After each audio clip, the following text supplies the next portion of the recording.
بسم اللہ الرحمن الرحیم۔ دنیا میں کون ایسا شخص پیدا ہوا ہے کہ اس کے سبب سے ہم سب کا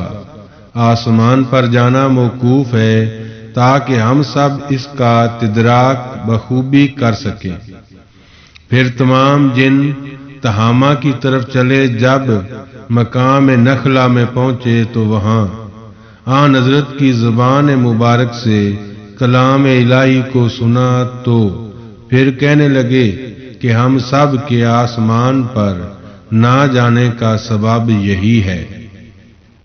تاکہ کوئی اس کلام کو چرا کر نہ لے جائے اور پھر وہ نقصان پہنچا دے۔ اس کے بعد تمام کی رات قرآن مجید کی سن کر تمام جنات آن حضرت صلی اللہ علیہ وآلہ وسلم پر اور قرآن مجید پر ایمان لائے۔ پھر آن حضور صلی اللہ علیہ وآلہ وسلم نے حکم کیا کہ تم سب اپنی قوم کو جا کر اس کی خبر کرو۔ تب انہوں نے اپنی قوم کو جا کر اس کی خبر کی۔ تب جنوں سے وہ جن کا نام رویا اور عمودہ جو ان کے سردار تھے اور مزید 90 جن ان کے ہمراہ شہر نسبین سے اور شہر نینوا سے گروہ گروہ ہو کر روانہ ہوئے تاکہ وہ آ کر رسول خدا صلی اللہ علیہ وآلہ وسلم کو دیکھیں اور قرآن مجید بھی سنیں۔ ادھر سابق جنوں نے رسول خدا صلی اللہ علیہ وآلہ وسلم سے آ کر عرض کی کہ جنات آپ کو دیکھنے کے لیے اور کلام الہی سننے کے لیے سب منتظر ہیں۔ جس وقت اور جس مکان میں حکم ہو وہ سب اس جگہ حاضر ہوں۔ تب جنات سے رسول خدا صلی اللہ علیہ وآلہ وسلم نے فرمایا کہ شہر کے باہر شب کے وقت شول مجون کے نواح میں جو کہ متصل مکہ معظمہ کے ہے، تاکہ اہل شہر کو ڈر اور حیت نہ ہو۔ پھر رسول خدا صلی اللہ علیہ وآلہ وسلم نے بعد نماز عشاء کے عبداللہ بن مسعود کو ہمراہ لے کر وہاں دیکھتے ہیں کہ جنات مارے اشتیاق کے آن حضرت صلی اللہ علیہ وآلہ وسلم کہ دیکھنے کے لیے بہت بڑا ہجوم کیا ہوا ہے۔ پس حضور اکرم صلی اللہ علیہ وآلہ وسلم نے عبداللہ بن مسعود رضی اللہ تعالیٰ عنہ کو باہر شعب الجون کے کھڑا کیا ہے اور ایک دائرہ چار طرف عبداللہ ابن مسعود کے کھینچ کر آن حضرت صلی اللہ علیہ وآلہ وسلم نے فرمایا کہ خبردار تم اس دائرے سے باہر مت جانا، ممکن ہے کہ جنات تم کو تکلیف دیں۔ پس عبداللہ ابن مسعود رضی اللہ تعالی عنہ اس دائرے کے اندر رہے اور دیکھتے تھے کہ تمام جنات کی شکل مثل ہوش کے مختلف تھے۔ ان میں سے کسی کی شکل مثل گدھ کے اور کسی کی گروہ جو کہ مثل بصرہ کے ہے، اور کسی کا سر اور پاؤں ننگا اور ستر عورت کا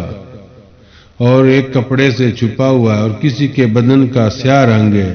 اور بعد ان کے اور دوسری شکل صورت کے ہیں۔ وہ سب کے سب رسول خدا صلی اللہ علیہ وآلہ وسلم پر ہجوم لا کر صبح تک حاضر رہے، اور نبی اکرم صلی اللہ علیہ وآلہ وسلم تمام رات ان کی تعلیم و تلقین، روزہ و نماز، طہارت وغیرہ احکام میں مشغول رہے۔ اور پھر جنہوں نے آن حضرت صلی اللہ علیہ وآلہ وسلم سے عرض کی کہ یا حضرت صلی اللہ علیہ وآلہ وسلم ہم سب کو بطور تبرک کچھ توشہ عنایت فرمائے۔ یہ سن کر آن حضرت صلی اللہ علیہ وآلہ وسلم نے فرمایا توشہ تو ہم نے تم کو ایسا دیا کہ نسلاً بعد نسلاً کے ہمیشہ کام آئے گا۔ انہوں نے کہا حضرت صلی اللہ علیہ وآلہ وسلم وہ کیا چیز ہے؟ فرمایا کہ جس جگہ ہڈی یا مینگنی اونٹ یا بکری کی یا گوبر گائے بھینس کا گرا ہوا پاؤ تو تمہارا توشہ ہے، اور اب چیز جو تم کھاتے ہو اس سے بہتر شرینی اور لذت اس میں ملے گی، اور یہ لذت میری دعا سے پیدا ہوئی ہے۔ اور بعد روایت میں کوئلہ بھی آیا ہے۔ پھر جنات نے عرض کی کہ یا رسول اللہ، تمام آدمی تو ان پر نجاست گراتے ہیں اور ان کو خراب کرتے ہیں۔ آن حضرت صلی اللہ علیہ وآلہ وسلم نے فرمایا میں لوگوں کو منع کروں گا کہ وہ ان کے چہرے پر نجاست نہ ڈالیں اور خراب نہ کریں۔ اسی وجہ سے استنجا کرنا ہڈی اور سخت گوبر سے اور مینگنی سے اور کوئلے سے آن حضرت صلی اللہ علیہ وآلہ وسلم نے منع فرمایا۔ اور انہی ایام میں جنہوں نے ایک دوسرے کا خون کر ڈالا، آن حضرت نے بے حکم الہی انصاف کیا اور اس میں سب راضی ہو کر اپنے وطن کو چلے گئے۔ پھر اسی طرح جنات کوہ ہرا میں جمع ہوئے، سب جزائر میں سے آئے تھے، اور اس وقت رسول خدا صلی اللہ علیہ وآلہ وسلم وہاں تنہا تشریف فرما ہوئے اور تمام رات وہاں رہے۔ صبح کے وقت صحابہ نے آگ کی نشانی اور دوسرے اسباب جو جن چھوڑ گئے تھے وہ سب پائے، اور یہ تمام واقعات صحیح مسلم میں موجود ہیں۔ یہ واقعہ بس میں اسی پر اکتفا کرتا ہوں۔ واقعہ ہے معراج مبارک کے آن حضرت صلی اللہ علیہ وآلہ وسلم۔ ایک روایت میں آیا کہ جب رسول خدا صلی اللہ علیہ وآلہ وسلم کی عمر 50 برس اور 3 مہینے تک پہنچی، تب آن حضرت صلی اللہ علیہ وآلہ وسلم کو معراج ہوئی، اور شب معراج میں چوتھی مرتبہ آن حضرت صلی اللہ علیہ وآلہ وسلم کا سینہ مبارک چاک کیا گیا تاکہ دل مبارک میں قوت پیوست کر دی جائے، تاکہ آسانی سے عالم الملکوت کی سیر کر سکیں اور تجلیات الہیہ کو دیکھ سکیں۔ اور ماہ رجب کی 27ویں تاریخ میں درگاہ الہی سے جبرائیل علیہ السلام کو یہ حکم ہوا کہ وہ رضوان سے کہیں کہ جنت کی آرائش کریں، اور حور و غلمان سے کہو کہ وہ اپنے تئیں زیب و زینت کریں، اور ملائکہ سے کہو جو کہ قبروں میں عذاب کرنے والے ہیں، آج کی شب عذاب قبر سے اپنا ہاتھ اٹھا لیں، اور مالک دروغہ کو کہو کہ وہ دوزخ کی آگ بجھا دے۔ بس یہ حکم حضرت جبرائیل علیہ السلام نے اپنے پروردگار کا لے کر رضوان جو جنت کا دروغہ ہے اور رضوان کو اور حور و غلمان اور ملائکہ عذاب کو اور مالک دوزخ کو پہنچا دیا۔ رسول خدا صلی اللہ علیہ وآلہ وسلم نے فرمایا کہ میں درمیان حتیم کے سو رہا تھا کہ اچانک جبرائیل علیہ السلام اور میکائیل علیہ السلام نے آ کر مجھے اٹھایا۔ حتیم خانہ کعبہ کے ساتھ ہے اور طواف والی جگہ پر ہے، اور سینے سے ناف تک میرا سینہ چیر کر میرا دل نکالا، اور ایک سونے کے تشت میں آب زمزم سے اس کو دھو کر ایمان و حکمت سے بھرا، پھر اس کو اسی مقام پر رکھ دیا۔ اور روایت ہے کہ جبرائیل علیہ السلام کو جناب باری تعالیٰ سے حکم ہوا کہ اے جبرائیل علیہ السلام، ہر غزار بشت سے براق اور 70,000 فرشتے لے کر مکے میں جاؤ اور میرے حبیب قریشی کو میری درگاہ عالی میں پہنچاؤ۔ حضرت جبرائیل علیہ السلام بے موجب ارشاد جناب باری تعالیٰ کے براق اور 70,000 فرشتے لے کر حضرت ام ہانی پہنچے۔ رسول خدا صلی اللہ علیہ وآلہ وسلم فرماتے ہیں اس شب کو ام ہانی کے گھر میں بعد نماز عشاء کے سو رہا تھا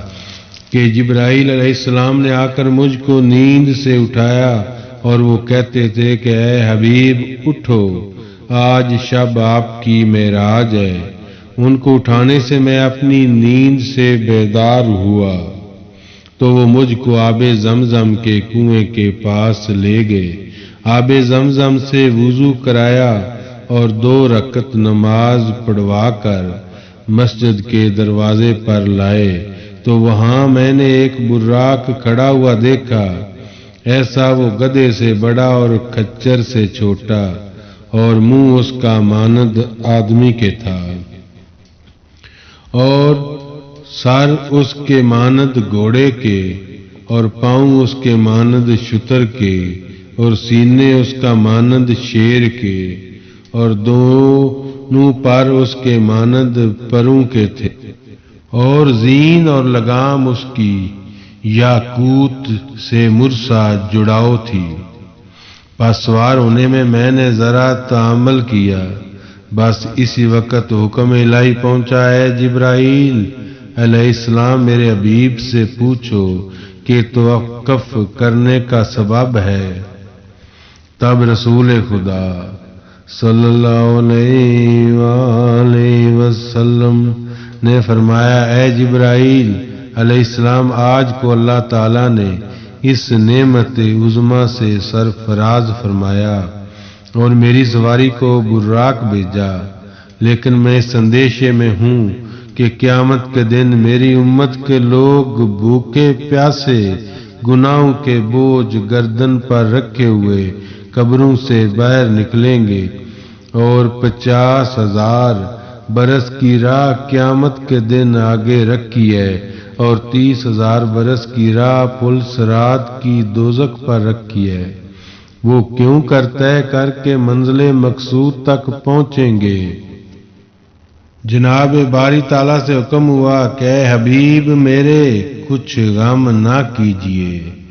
جس طرح آج میں نے تمہارے لیے براق بھیجا ہے اسی طرح تمہاری امت کے واسطے ہر ایک قبر پر براق بھیجوں گا اور سب کو براق پر سوار کر کے پل صراط سے پار اتاروں گا، اور میں اپنی شان کے مطابق 30,000 برس کی راہ ایک پل میں طے کروا کر منزل مقصود پر پہنچاؤں گا۔ جب یہ حکم ہوا تب پھر رسول خدا صلی اللہ علیہ وآلہ وسلم براق پر سوار ہونے لگے اور براق کودنے پھاندنے لگا۔ حضرت جبرائیل علیہ السلام نے براق سے کہا ہے براق تو نہیں جانتا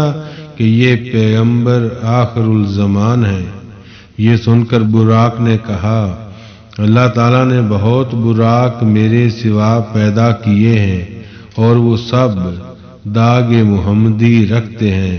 اب غرض میری یہ ہے کہ قیامت کے دن بھی آن حضرت صلی اللہ علیہ وآلہ وسلم میری پشت پر سوار ہوں تاکہ قیامت کے دن سب براقوں پر مجھ کو فخر حاصل ہو۔ پھر آن حضرت صلی اللہ علیہ وآلہ وسلم نے وعدہ فرمایا، تب براق نے فخر سے اپنی پیٹھ رسول خدا صلی اللہ علیہ وآلہ وسلم کے سامنے حاضر کی۔ پھر آن حضرت صلی اللہ علیہ وآلہ وسلم براق پر سوار ہوئے اور دائیں بائیں جبریل اور میکائیل علیہ السلام ما 70,000 فرشتوں کے رکاب میں حاضر تھے۔ مکہ معظمہ اور آب زمزم اور مقام ابراہیم کے پاس جا کر ایک ہی لہجے میں بیت المقدس میں پہنچے۔ فرماتے ہیں اثناء راہ میں ایک آواز دائنی طرف سے، ایک آواز بائیں طرف سے سنی کہ اے محمد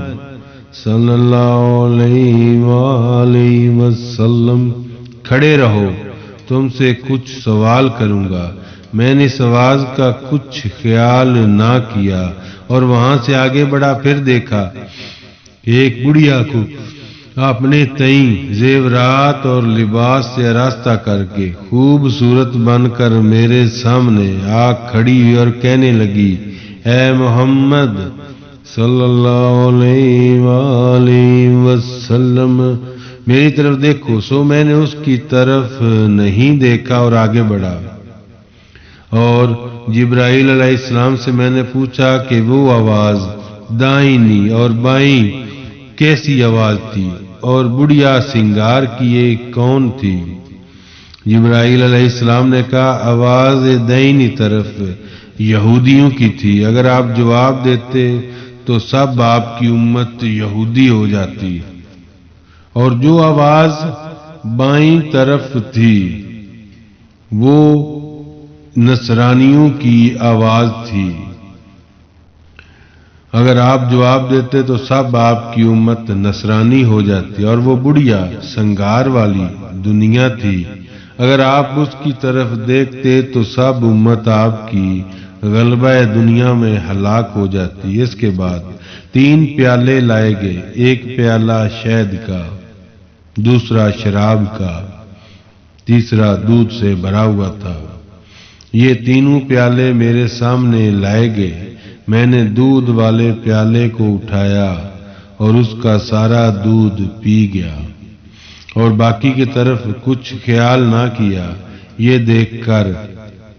حضرت جبرائیل علیہ السلام نے کہا آپ نے بہت خوب کیا جو آپ نے دودھ کا پیالہ اٹھا لیا اور اس کا دودھ پی لیا۔ اس دودھ سے مراد دین اسلام ہے، اور پھر وہاں سے دوسرے مقام میں آ گئے تو حضرت جبرائیل علیہ السلام نے کہا آپ اس جگہ 2 رکعت نماز پڑھیے، کیونکہ یہ جگہ طور سینا ہے۔ اس جگہ اللہ تعالیٰ نے حضرت موسیٰ علیہ السلام سے باتیں کی تھی، تب میں نے اس جگہ پر اتر کر وہاں 2 گانا نماز پڑھ لی، پھر وہاں سے براق پر سوار ہو کر آگے چلا تو آگے ایک جگہ نظر آئی، پھر جبرائیل علیہ السلام نے کہا یہاں پر پھر 2 رکعت نماز پڑھیے، کیونکہ حضرت عیسیٰ علیہ السلام اس جگہ پر پیدا ہوئے تھے۔ اور پھر اس جگہ سے میں بیت المقدس میں گیا اور تمام ملائکہ نے آسمان کے نیچے اتر کر کہا السلام علیکم یا نبی الآخر، اور کہا سبحان الذی اسریٰ بعبدہ لیلا من المسجد الحرام الی المسجد الاقصی الذی یبارکنا حولہ۔ ترجمہ بہت پاک ہے وہ جو لے گیا اپنے بندے کو ایک رات مسجد الحرام سے مسجد اقصی کے اندر، اور تمام انبیاء وہاں جا کر جمع ہوئے، اور پھر سب نے کہا السلام علیکم یا نبی اللہ۔ پھر تمام نبیوں کے ساتھ 2 رکعت نماز پڑھی اور امامت کرائی، اور تمام انبیاء مقتدی ہوئے۔ ایک روایت میں ہے کہ مکہ معظمہ سے بیت المقدس 3 مہینے کی راہ ہے، لیکن رسول خدا صلی اللہ علیہ وآلہ وسلم صرف 2 قدم میں وہاں پہنچے۔ یہ آپ کا معجزہ اللہ تعالیٰ کی طرف سے عطا ہوا، اور جب آن حضرت صلی اللہ علیہ وآلہ وسلم مسجد اقصی سے باہر نکلے تو دیکھا کہ ایک پتھر بیت المقدس کے سامنے تھا، اس پر آن حضرت صلی اللہ علیہ وآلہ وسلم کا قدم مبارک پڑا تو اس پتھر نے عرض کیا، یا رسول اللہ، مجھ کو اس جگہ پر 70,000 برس ہوئے ہیں کہ کسی کا قدم مجھ پر نہ پڑا، آپ میرے لیے دعا کیجئے کہ ہوا پر معلق رہوں قیامت تک۔ تب آن حضرت صلی اللہ علیہ وآلہ وسلم نے جناب باری تعالیٰ میں دعا کی اور فوراً ہی مستجاب ہوئی۔ چنانچہ اب تک وہ پتھر ہوا پر معلق ہے۔ اس جگہ میں عجائب و غریب دیکھتے ہوئے براق پر سوار ہو کر اول آسمان کے دروازے پر جا پہنچے۔